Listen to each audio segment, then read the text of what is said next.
is our next topic. So welcome back to the stream. Welcome back to another video. Today, it seems like Tesla Supercharging is opening up to all other EVs and CCS vehicles out there. And so we're going to talk about it. We're going to take a look at what is out there, what's going on.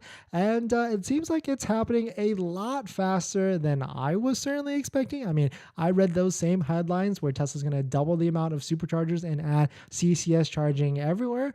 But it just like that, snap of the finger, Tesla likes to execute, or maybe they've been planning this all along and waiting for that announcement from the White House, that $8 billion. And so, I mean, it's cool to see how Tesla can just take that money right away and execute and roll out these superchargers. So we're going to talk about it, including some videos, that's fun videos where I saw, a Ford Lightning already charging there, some Rivian's already charging there. All these other brands are starting to flock there, and so there's a setup for the other EVs to set up there, and so we'll take a look at it. But if you're just joining in, my name is Dennis. I love talking about Tesla hacking, as I like to call it, but basically just getting the best deal on your Tesla at the best possible price, or just getting really good financing on your Tesla. So if you're interested in any of that, please hit that subscribe. And today's video is actually sponsored by my Patreon link down below in the description, but more on that later. And of course, there's always drama in the Tesla world, and there is also drama with these Tesla superchargers, and we'll talk about it. So let's take a look and say thank you to Alex45 for bringing up this topic, supercharger premium pricing for non-Tesla vehicles. And so here's a tweet at Tesla Charging. We've got this cool video, shows the magic doc on how, giving that expectation of people on if they want to charge. And you can see, it's funny, right? Like any other EVs that want to use a Tesla supercharger have to download the Tesla app. And of course, that's basically an ad on their phone, right? They see the red icon, they have to install it. Like all these other EV companies, all these other EV owners out there that, there's probably an animosity for sure. Like people that buy other EVs and the people that see the Tesla owners. And so now they have to download this red bubble app onto their phone. They've got to look for the superchargers. They've got to essentially search for them around them, or search for chargers around them. And on top of that, they got to add the credit card and all that stuff on top of that. And so that's like an impression point, right? Those EV owners are going to see the Tesla app. They're going to see how easy it is to use it. I mean, most apps I would say are easy to use, but and then, of course, when they arrive at the Tesla supercharger, they're going to have to plug in and see all these other EVs that don't have to download an app, that don't have to set up their credit card on the app or right then and there, and they can just plug in and ready to go. No start, stop, and all that stuff, because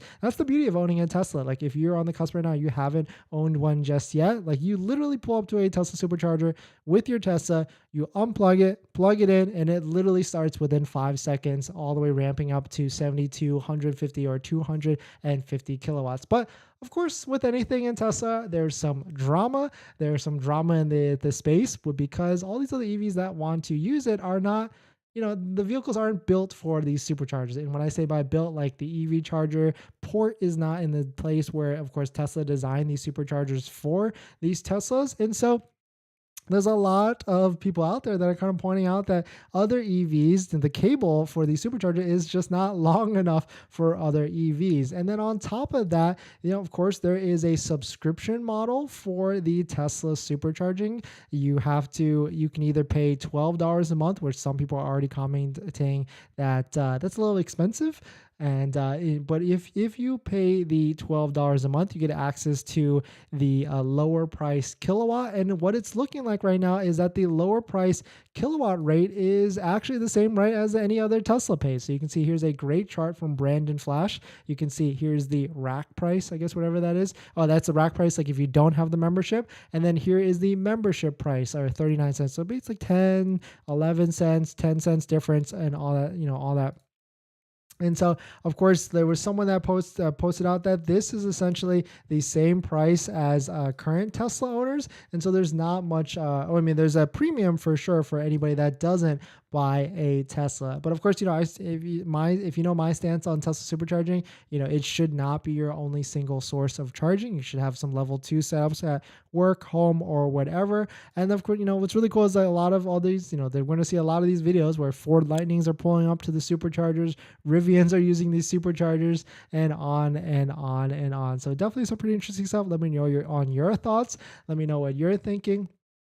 And so I don't think there's going to be a huge flood of non-Teslas flooding to the superchargers yet, because at the end of the day, 50 cents a kilowatt, it's kind of expensive. And then $12 a month on top of that, also kind of expensive. I mean, of course, I don't have any data here to compare against Electrify America, but certainly I can see some of the differences, that's for sure. But definitely some pretty interesting stuff. We're going to jump back into the comments into the live stream, because that's the benefit of joining the live stream. You can ask whatever you want. But before we do that, this video is actually sponsored by my Patreon link. Down below in the description, there's a Patreon link where you support the channel, and there's a variety of benefits, but some of them could actually schedule a call with me. We can ask me any questions about buying a Tesla, selling a Tesla, or even financing a Tesla. And after you schedule the call, you get a link to, or after you join the Patreon, you get a link to my buying guide, which has links to all the credit unions, banks, financing rates, all that stuff that all have better rates than Tesla financing at 5.44% to get the lowest monthly payment. So definitely check out if you're interested, down below in the description.